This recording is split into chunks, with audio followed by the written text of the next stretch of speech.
Hayden Greenhouse sent us this picture of flooding in Rhyl in North Wales. We were hearing from the RNLI a little earlier there, talking about how they were going from house to house along the streets, helping people get out of their homes.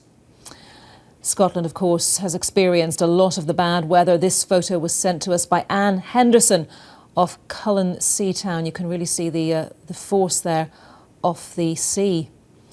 And this picture of an overturned plane is also in Scotland. It was taken by Scott Taylor at Prestwick Airport.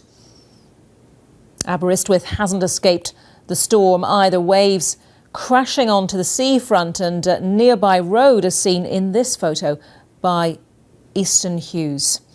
And if any of you have any pictures of the storm, then do send them to us. Please email them to yourpics@bbc.co.uk, or you can text them to 61124. Thanks to those of you who've already sent some images in to us.